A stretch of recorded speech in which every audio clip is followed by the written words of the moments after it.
louvar a Deus pela vida de cada um dos irmãos que conseguiu chegar nessa noite, amém? Louvado seja o nome do Senhor. Louvo a Deus por mais essa oportunidade de poder trazer uma palavra para o teu coração nessa noite. Quero louvar a Deus pela vida do meu pastor. Obrigado, pastor, por mais essa oportunidade, por confiar a mim mais uma vez essa responsabilidade, amém? Também quero cumprimentar essa noite você que nos acompanha através desse canal abençoado. Eu quero deixar uma rápida palavra para o teu coração, que vai se encontrar no livro de Lucas, no seu capítulo de número 12.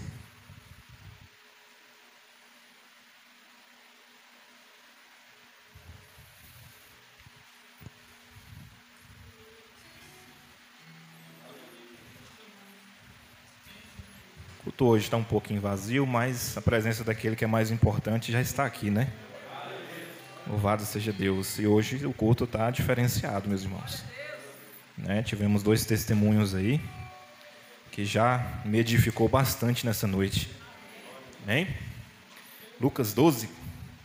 A gente vai estar lendo aqui a partir do verso de número 13. E vai dizer o seguinte, meus irmãos. E disse-lhe um da multidão: Mestre, diz ao meu irmão que reparta comigo a herança. Mas ele lhe disse: Homem, quem me pôs a mim por juiz ou repartidor entre vós? E disse-lhe: Acautelai-vos e guardai-vos da avareza, porque a vida de qualquer não consiste na abundância do que possui. E propôs-lhe uma parábola, dizendo: A herdade de um homem rico tinha produzido com abundância. E arrazoava ele entre si, dizendo: Que farei? Não tenho onde recolher os meus frutos? E disse-lhe: Farei isto: derribarei os meus celeiros e edificarei outros maiores, e ali recolherei todas as minhas novidades e os meus bens, e direi à minha alma: Alma, tens em depósito muitos bens para muitos anos. Descansa, come, bebe e folga. Mas Deus lhe disse: Louco, esta noite te pedirão a tua alma, e o que tens preparado para quem ficará? Assim é aquele que para si ajunta tesouros e não é rico para com Deus. Amém? Tome seu assento. Aleluia.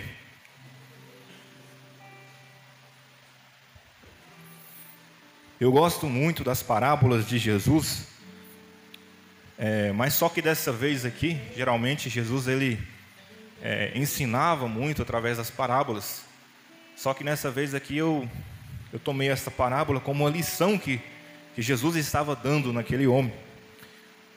A palavra vai nos dizer que antes de Jesus contar essa parábola, ele estava ensinando os discípulos. Primeiro ele falava com os discípulos e depois ele passou a ensinar aqueles que o acompanhavam. E a Bíblia vai nos dizer que era uma multidão tão grande que muitos se atropelavam uns aos outros. E aí, a gente vai perceber que Jesus ele estava falando, ensinando sobre a importância de nós confiarmos no Senhor, sobre a importância de nós colocarmos a nossa confiança somente nele. Mas só que alguém que não entendeu a mensagem de Jesus, naquele momento atrapalhou seu discurso. E aí Jesus ele vai contar essa parábola. O que eu acho bastante interessante nisso daqui é sobre a vida deste homem que Jesus cita nessa parábola. Perceba que a Bíblia vai dizer que a sua terra havia dado uma colheita muito grande. De certo que ele não sabia o que ele iria fazer com tanta abundância, com tantos bens que ele tinha. E aí o que ele vai pensar? Nossa, então eu vou fazer o quê? Eu vou, construir celeiros maiores.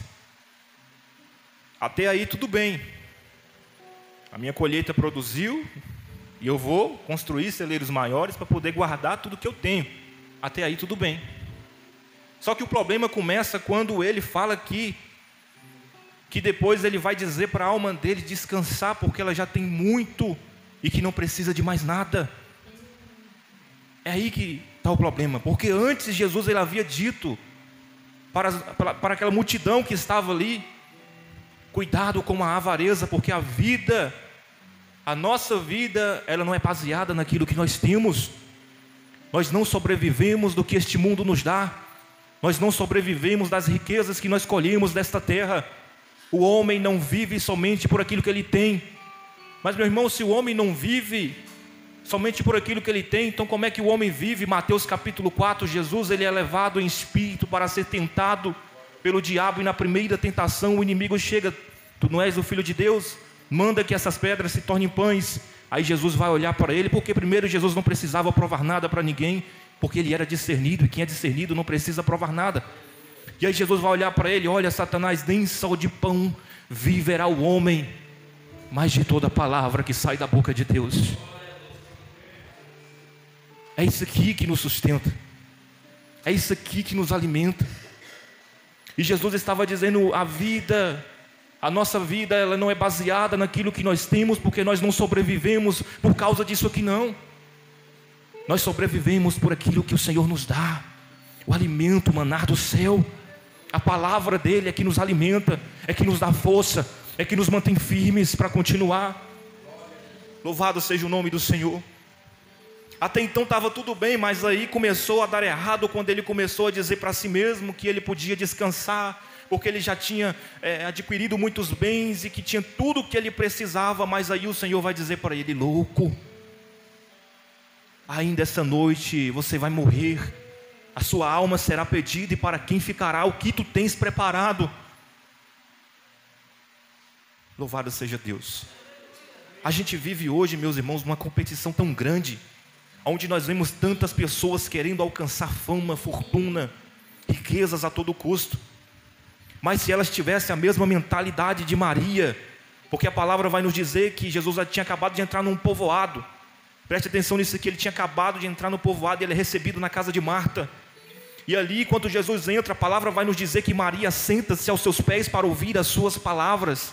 E Marta começa a ficar indignada com aquilo, porque geralmente quem vê a gente aqui em um culto como esse, prestando atenção na palavra, ele se indigna, porque ele não quer, o inimigo ele é assim. A palavra vai nos dizer que Marta começa a falar o seguinte: ó Senhor, mas o Senhor não se incomoda que eu faça as coisas tudo sozinha? Manda que Maria venha me ajudar. Aí Jesus vai olhar para ela e vai dizer: Marta, tu estás muito afadigada e preocupada. Uma coisa só é necessária, e Maria escolheu a boa parte, a qual não lhe será tirada. E aqui está a boa parte. É isso aqui que é o alimento do crente. Por muito tempo, meus irmãos, eu pensava como muitos hoje pensam, que eu preciso a qualquer custo sair dessa vida mesquinha que eu levava, porque eu não me conformava com a minha vida. Trabalho e nada de sobrar dinheiro na conta. É só conta, é só gasto, e a gente começa a ficar com aquele pensamento de que precisa alcançar uma fortuna, uma riqueza a todo custo. Mas só que por algum tempo eu comecei a entender que para mim o que era mais suficiente era isso aqui. Era a palavra de Deus que me mantinha de pé. Porque eu comecei a entender como é que Jesus trabalhava. Por mais que o dinheiro que eu tinha na conta não me dava os luxos que eu queria ter, mas estava lá sempre na minha conta, o pagamento sempre caía, sempre dava para pagar uma conta, sempre dava para manter a despensa cheia. E às vezes eu reclamava, e eu comecei a entender. Eu comecei a entender que não é só isso que vai nos manter firmes, que vai nos dar força. Não. Não é pecado o crente ter riquezas, não. Não é pecado o crente ter uma conta boa, ganhar bem, ter uma boa casa, ter a família bem estruturada. Não é pecado porque, como foi pregado no culto lá, Jó era rico. Era um dos homens mais ricos do Oriente daquele tempo. Era Jó. Não é pecado. O problema é quando nós colocamos o dinheiro à frente de Deus. Porque até então aquele homem estava tranquilo. A minha plantação aqui deu uma colheita grande, de forma que é tão grande que eu não sei o que eu vou fazer com ela. Aí ele olhou para os celeiros pequenos dele e falou: vou derrubar e vou construir maiores, porque assim eu vou guardar tudo que eu tenho e vou descansar o resto da minha vida, que eu não vou precisar de mais nada. Ele estava dizendo: eu não vou precisar nem de Deus, porque tudo que eu tenho aqui já é o suficiente para mim viver a minha vida inteira sem precisar de mais nada. O problema não é quando a gente tem dinheiro, o problema é quando a gente coloca ele à frente de Deus. A palavra nos diz que devemos buscar em primeiro lugar o reino de Deus e a sua justiça, e as demais coisas o Senhor acrescentará. Olha o que Deus está dizendo aqui nessa passagem: busca primeiro o reino e as demais coisas. Ele está dizendo que já vai ser acrescentado na tua vida. Ele não está dizendo que talvez Ele fará. Ele vai dizer: busca primeiro o reino de Deus e a sua justiça, e as demais coisas eu, o Senhor, acrescentarei na tua vida. Mas como funciona isso, Senhor? Será que realmente vai dar certo isso aí? Aí Ele vai continuar: veja as aves do céu, elas não plantam, não colhem, não guardam em celeiros, mas Deus as sustenta. Porventura não valeis mais do que elas? O Senhor está nos dizendo: não se preocupa, porque aquilo que você precisa eu sei. Aquilo que te mantém de pé eu sei. Que você precisa de uma roupa boa, eu sei que você precisa de um calçado bom, eu sei que você precisa de uma casa confortável, eu sei que você precisa de um carro bom. Isso aí eu sei, mas me busque em primeiro lugar, e as demais coisas eu vou fazer, porque eu sou o Senhor na tua vida. Não precisa eu correr para um lado ou para o outro, me descabelar, me envolver em tantas coisas para tentar lucrar nesta vida, para tentar alcançar uma riqueza que talvez nem vai vir, porque não vai adiantar de nada se não for a vontade do Senhor para a minha vida. Devemos tomar cuidado com isso, devemos nos atentar com isso.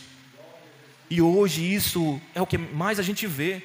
São pastores que sustentam os ministérios, aonde tem até banco privilegiado. O irmão Carlos me mandou esses dias um vídeo que eu fiquei assim pensando, né? Como é que pode lugares especiais no culto para você sentar? Porque aqui é chique, é todo mundo cheio do dinheiro. Então aquele irmãozinho que não ganha bem fica lá atrás sentado. Aquele irmãozinho que não tem uma condição financeira boa fica lá. Aqui é só para os VIP, aqui é só para os VIP lá. Porque a gente sabe que quem serve a Deus, aqui pode ser até para os VIP, mas lá vai ser só para os escolhidos.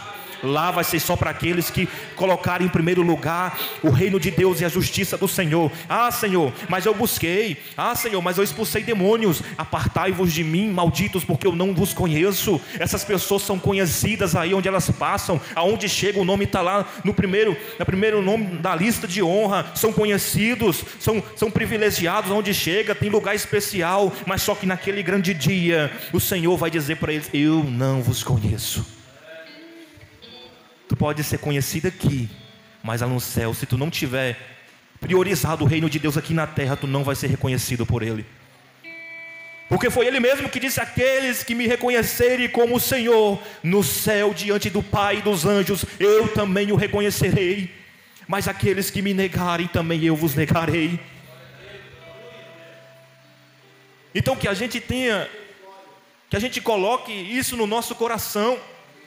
Ah, meu irmão, então eu vou parar de buscar uma melhoria para a minha vida. Não faça isso, continue perseverando. A gente deve sim correr atrás de coisas boas para nossas vidas, desde que isso não atrapalhe o trabalhar do Senhor, desde que isso não substitua Deus nas nossas vidas, desde que isso não atrapalhe a nossa comunhão com o Pai. A palavra vai nos dizer que o Senhor, Ele tem planos de nos fazer prosperar. O Senhor em nenhum momento Ele tem plano ruim para mim, para a sua vida. O plano de Deus é que nós tenhamos uma vida abençoada.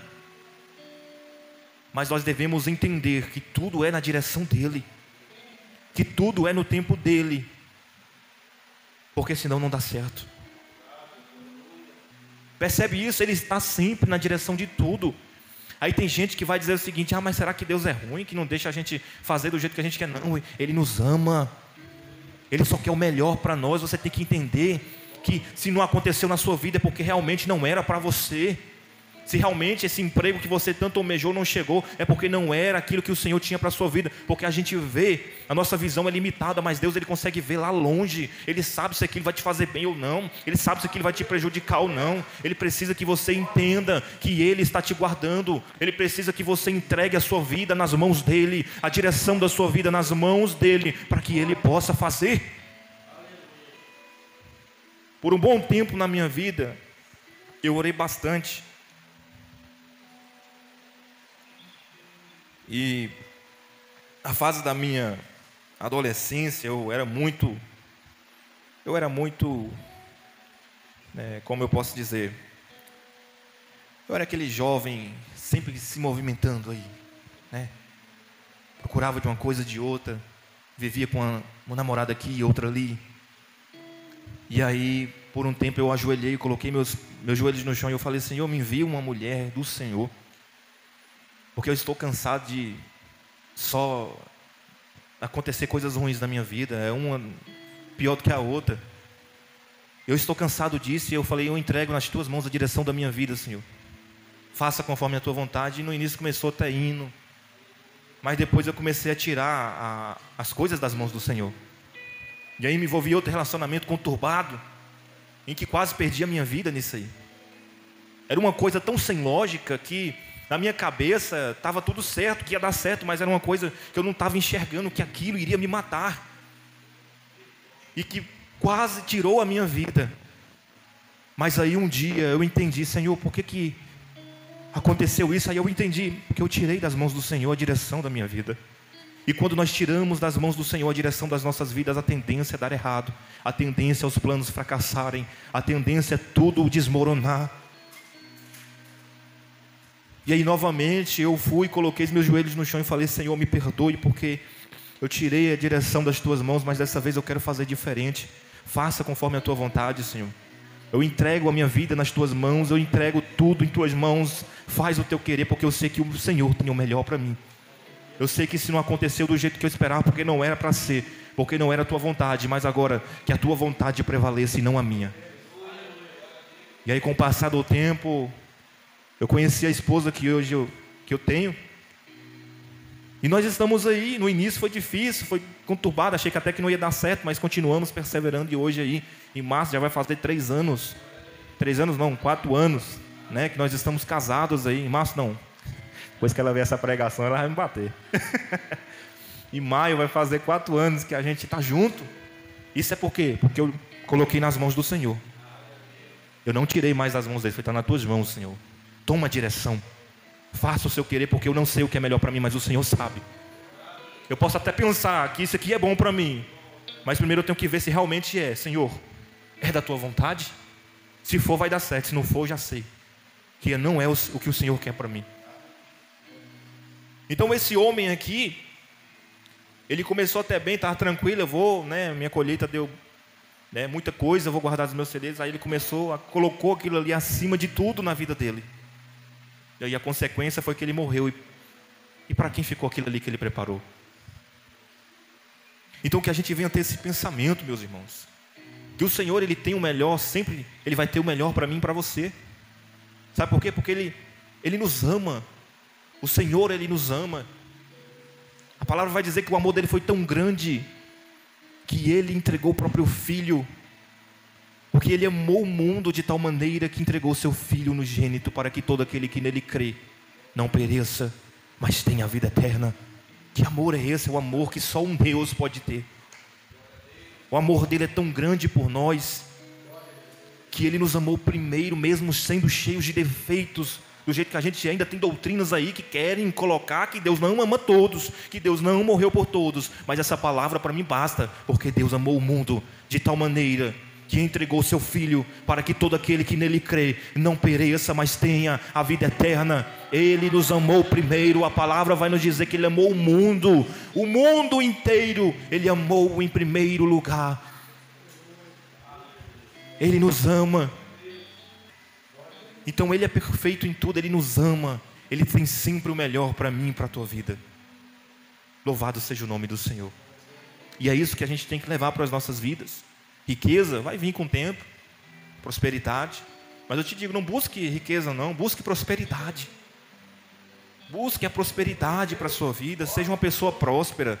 Porque a riqueza, ser rica é diferente de ser próspero. A pessoa, quando ela é rica, ela não pensa nas consequências. Ela só pensa que ela tem dinheiro. Ela só pensa que ela tem aquele igual o jovem rico. Quando Jesus questionou a ele, vai, vende tudo que tu tens, dá aos pobres. Ele abaixou sua cabeça e saiu entristecido, porque ele possuía muitos bens. E o Senhor disse, em verdade vos digo, quão dificilmente entrará um rico no reino de Deus. É mais fácil um camelo passar pelo fundo de uma agulha do que um rico entrar no reino de Deus. Mas você não está condenando aqui os ricos, não. Você pode ser rico. Mas é igual eu falei, desde que isso não atrapalhe a tua comunhão com o Senhor. Porque aquele jovem preferiu as riquezas ao invés de a salvação. Ele colocou a riqueza acima da salvação, acima de Deus. E com certeza não foi salvo. Talvez se arrependeu futuramente, a Bíblia não diz, a gente não inventa. Mas, diante dessa palavra, com certeza não foi salvo. Porque preferiu os bens que ele possuía, ao invés do Senhor, ao invés da salvação. Então que a gente venha ter esse pensamento, amém? Busque, você pode ser uma pessoa próspera. Você pode ter riquezas, né? Que nessa campanha que teve aqui agora, 12 dias de clamor, recebi, né, uma mensagem de Deus. Deus usou o profeta dele para falar comigo, né? E eu tomei posse daquela mensagem, mesmo a minha vida ainda estando um pouco conturbada, cheia de alguns obstáculos aí, mas eu não vou desistir não. Eu vou continuar crendo. Conversei com a minha esposa esses dias, eu falei, rapaz, o Senhor entregou, falou que era 7 anos, ele bateu o martelo, falou que acabou o tempo de vale, e cadê esse negócio? Por que não é logo? Aí eu falei com ela, mas é no tempo do Senhor, eu não vou tirar das mãos deles, eu vou simplesmente confiar e esperar, porque vai chegar um momento em que eu vou olhar e eu vou falar assim, valeu a pena passar tudo que eu passei, valeu a pena sofrer algumas consequências por causa de coisas que a gente mesmo comete. Igual o pastor Cário falou, tem coisas, né, que a gente mesmo, que não pensa, que não raciocina. Esses dias eu conversando com meu sogro, eu falei, meu sogro, eu fui analisar a minha vida, e de uns tempos atrás, e eu pensei que se eu tivesse tido sabedoria, talvez hoje eu estava com a casa já quitada, um carro na garagem, tudo tranquilo. Mas eu não tive sabedoria, eu tirei a direção da minha vida das mãos do Senhor e quis andar por conta própria. E aí agora eu estou colhendo aquilo que eu plantei. Então, muitas das vezes é por causa de uma falta de sabedoria nossa mesmo, que as coisas começam a dar errado nas nossas vidas. Quer um segredo para a sua vida dar certo? Eu vou dizer para você que hoje, e anota aí para você não errar da próxima vez. O segredo para você não falhar mais, não passar, né, por essas situações da próxima vez. O segredo é, coloca nas mãos do Senhor. Anota isso aí. Quando você estiver perto de tirar das mãos dele, você vai lembrar disso aqui que eu falei. Eu não posso tirar das mãos do Senhor. Eu preciso deixar nas mãos daquele que vai resolver para mim. Porque a luta é grande, a dificuldade é grande, mas maior é o Senhor nas nossas vidas.